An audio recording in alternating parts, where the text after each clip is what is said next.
Hello. आज हम लोग जावा स्क्रिप्ट में किसी भी फाइल को एक्सपोर्ट इंपोर्ट हम कैसे करते हैं इसके बारे में डिस्कस करेंगे। एक्सपोर्ट इंपोर्ट का मेन पर्पस क्या है? एक रीयूजेबिलिटी कॉन्सेप्ट हमको डेवलप करना है कि एक बार हमने कोई भी फंक्शंस बना लिया या कुछ वेरिएबल्स हमने बनाए और उस वेरिएबल या फंक्शन को हम फर्दर किसी दूसरे प्लेस पे यूज करना चाहते हैं, तो उस केस में हमको एक्सपोर्ट इंपोर्ट कैपेबिलिटी का यूज मेन पर्पस यहाँ पे है। तो हम कैसे इसको यूज करेंगे? जावा स्क्रिप्ट ने हमको क्या परमिशन दिया कि अगर किसी भी वेरिएबल के पहले अगर आप एक्सपोर्ट डिफ़ॉल्ट या किसी भी फंक्शन के पहले एक्सपोर्ट डिफ़ॉल्ट लिख देते हो और उसको किसी दूसरे प्लेस पे कॉल करना है तो आप इजीली उसको कर सकते हो। तो एक्सपोर्ट करने के लिए हम एक जावा स्क्रिप्ट का फाइल बनाते हैं और उस जावा स्क्रिप्ट के अंदर हम नॉर्मली क्या करते हैं, एक फंक्शन बनाते हैं और उस फंक्शन के अंदर जो भी मेथोडोलॉजी हमको डेवलप करना है उस मेथोडोलॉजी को हम डेवलप करेंगे और उसको कॉल करेंगे। हमने यहाँ पे एक कांस्टेंट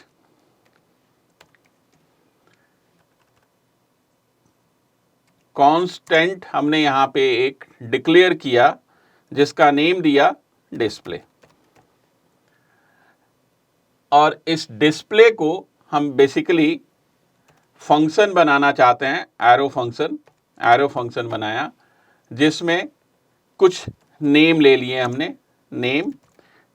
नेम का हमने यहाँ पे हिमांशु, लाइक सपोज हमने दे दिया हिमांशु एक वेरिएबल नेम और उसकी वैल्यू दे दी हिमांशु, और उसी में हमने एक और वेरिएबल लिया एज और उसका एज हमने 30 यहाँ पे डिक्लेयर कर दिया। नाउ रिटर्न कराया हमने, रिटर्न हेलो मिस्टर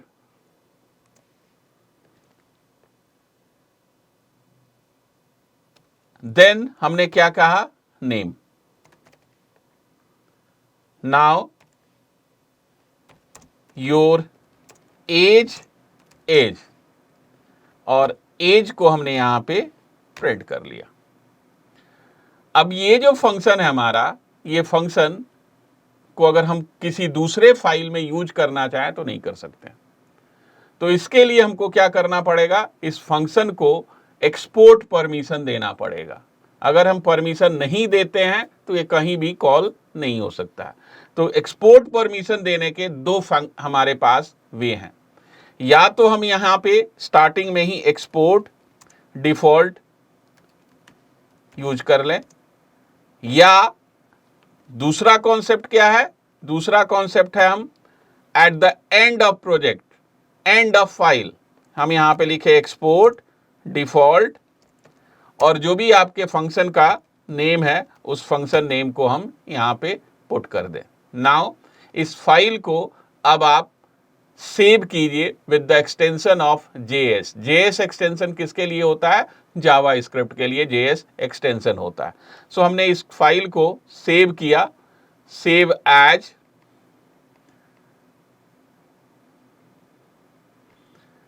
और इसका नेम हमने दे दिया सपोज person.js।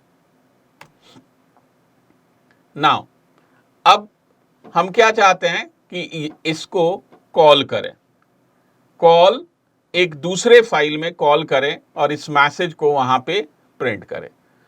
अगेन हमने एक नया फाइल बनाया और इस फाइल का हमने नाम दे दिया call.html।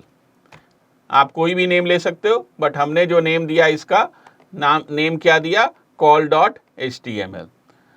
अब इस call.html के अंदर अब हम कॉलिंग प्रोग्राम, यानी कि जो फंक्शन बनाया है उस फंक्शन को हम यहां कॉल करना चाहते हैं। तो HTML टैग हमने लिया और HTML टैग के अंदर बॉडी हमने बनाया और बॉडी में एक पैराग्राफ बना दिया। पैराग्राफ का आईडी हमने दे दिया डेमो। इसी पैराग्राफ पे उस मैसेज को हम प्रिंट करना चाहते हैं। नाउ स्क्रिप्ट, अब हम यहाँ जावा स्क्रिप्ट को सबसे पहले कंज्यूम करना है। तो कंज्यूम करने के लिए हम यहाँ type is equal to module लिखेंगे। मॉड्यूल उससे कहते हैं। टाइप नॉर्मली हम क्या नहीं लिखते थे, बाय डिफॉल्ट टाइप हमारा जावास्क्रिप्ट होता था। अब हमने यहाँ पे क्या किया, type is equal to module और इंपोर्ट किया। इंपोर्ट नेम हमारा था पर्सन, फ्रॉम कहां से हमें करना है, तो मेरे रूट में ही यहीं पे हमने पर्सन को बनाया था, पर्सन डॉट जेएस हमने इसका नेम दे दिया। अब ये फाइल हमारा इंपोर्ट हो गया with the name of person. Now अब हमने कहा document dot gate element by ID, और आईडी हमारा क्या है जिसपे हमें इसको डिस्प्ले करना है, दैट इज व्हाट, डेमो। और इसके इनर एचटीएमएल पे हमने कहा कि मैसेज को आप कॉल कर लो, मैसेज को कॉल कर लो। मैसेज हमारा कॉल हो गया। नाउ अब आप इसे रन करके चेक कीजिए कि आपका आउटपुट, डिजायर आउटपुट आपको मिल रहा है या नहीं, फंक्शन हमको आउटपुट कॉल करके दे रहा है या नहीं। आउटपुट नहीं आ रहा है तो आप चेक कीजिए प्रॉब्लम कहाँ पे है, message is not defined, message is not defined.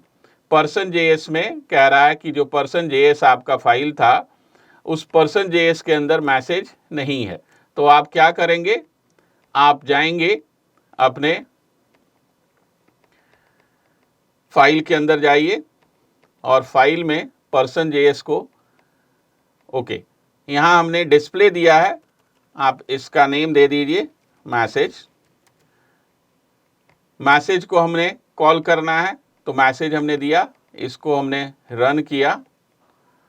Run करने के बाद इंस्पेक्ट में जाइए और इंस्पेक्ट में क्या कह रहा है, message is not defined. Again वो कह रहा है कि मैसेज हमारा डिफाइंड नहीं है।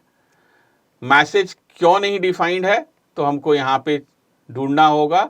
मैसेज एक हमने बनाया था, मैसेज जेएस कॉल में हमने पर्सन जेएस को कॉल किया है, गेट एलिमेंट और मैसेज को हमने यहाँ पे डिफाइन किया। अगर हम इसका नेम पर्सन कर देते हैं, पर्सन, और इसको एक्सपोर्ट डिफॉल्ट कर दें हम पर्सन, देन जब हमने कॉल किया तो कॉल करते समय पर्सन को हम कॉल करेंगे। नेमिंग कॉन्फ्लिक्ट हो जाता है कई बार, जब नेमिंग कॉन्फ्लिक्ट होता है तो ये प्रॉब्लम आता है। Hello mister Himanshu, your age is 30।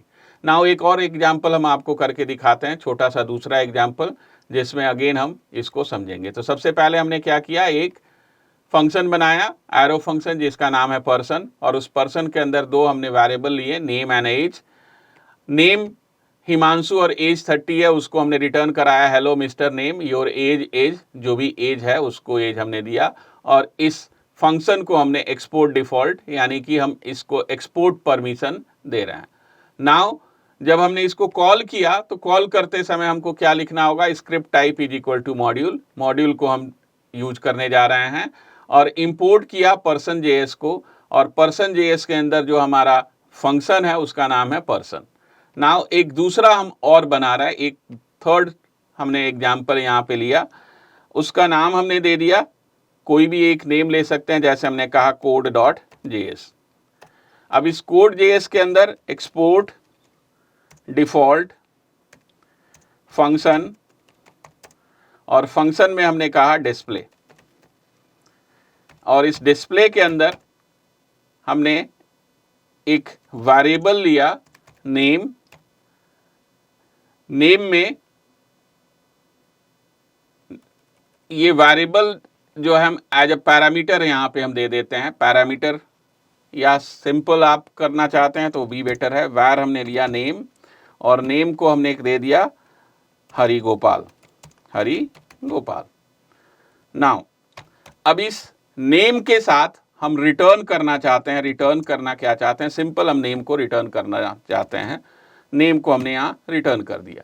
अब यहाँ देखिए कि हमने यहाँ एक्सपोर्ट डिफॉल्ट फंक्शन लेवल पे ही डिस्प्ले मेंशन कर दिया है, और प्रीवियस एग्जाम्पल में हमने export default end of the function हमने किया था। तो ये दोनों हमारे वे हैं, किसी वे को आप यूज कर सकते हो। नाउ अब इस डिस्प्ले को हम यहाँ कॉल करना चाहते हैं HTML में। तो HTML में कैसे कॉल करेंगे, इसके लिए अब हमने एक दूसरा, इसको हम कमेंट कर देते हैं, इस सेक्शन को हमने कमेंट कर दिया। एक अगेन स्क्रिप्ट टाइप मॉड्यूल, और इंपोर्ट किया हमने, इंपोर्ट किया कोड को, कहां से, रूट के अंदर ही है code.js। नाउ अब document dot gate element by ID, और आईडी मेरा क्या है, डेमो, और उसके इनर HTML प्लेस पे हम क्या चाहते हैं कि इस फंक्शन को हम कॉल कर लें। फंक्शन का नेम क्या है, डिस्प्ले। तो हमने यहां डिस्प्ले फंक्शन को कॉल किया एंड देन इस कोड को रन किया हमने।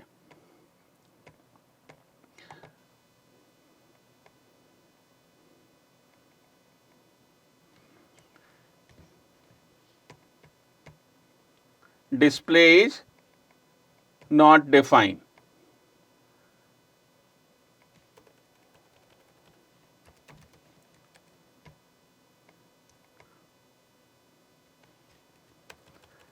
Always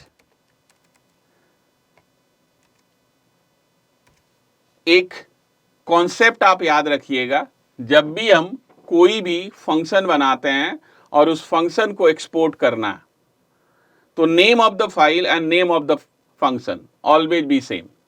name of the file and name of the function always be same. तो ये दोनों तरीके हमने अभी आपको बताया कि कैसे हम फंक्शन को एक्सपोर्ट कर सकते हैं, एक्सपोर्ट एंड इंपोर्ट कर सकते हैं। दो हमारे वे हैं, एक हमारा ये ओल्ड टेक्निक है जिसमें हम फंक्शन के एंड में एक्सपोर्ट डिफॉल्ट लिखते थे, और ये जो है हमारा न्यू टेक्निक है जिसमें हम एक्सपोर्ट डिफॉल्ट फंक्शन के साथ ही, फंक्शन के लाइन पे ही लिख देते हैं। सो इस तरह से हम एक्सपोर्ट और इंपोर्ट करते हैं। और हम नेक्स्ट अगेन हम आपको एक नया कॉन्सेप्ट लेके आएंगे जिसमें कि हम जावा स्क्रिप्ट के और बेटर थिंग्स को, जिसको कि हम प्रॉमिस कहते हैं, प्रॉमिस के बारे में डिस्कस करेंगे, और कुछ प्रोजेक्ट्स हम आपको बना के दिखाएंगे कि जावा स्क्रिप्ट में अगर आपको CRUD एप्लीकेशन बनाना है, यानी कि क्रिएट, रिट्राइव, अपडेट, डिलीट ये करना है, तो हम कैसे करेंगे, सो दैट आप किसी भी लेवल पे इंटरव्यू में जाएं या कोई आपको टेक्निकल राउंड देना है और उस राउंड में आपसे कोई क्वेश्चन कर दे कि एक एप्लीकेशन बना के दिखाइए जिसमें फॉर्म के अंदर आपके पास मल्टीपल बटन्स हैं, ऐड, डिलीट, सर्च, मॉडिफाई, तो आप इजीली उसको बना सकें। So thanks for today.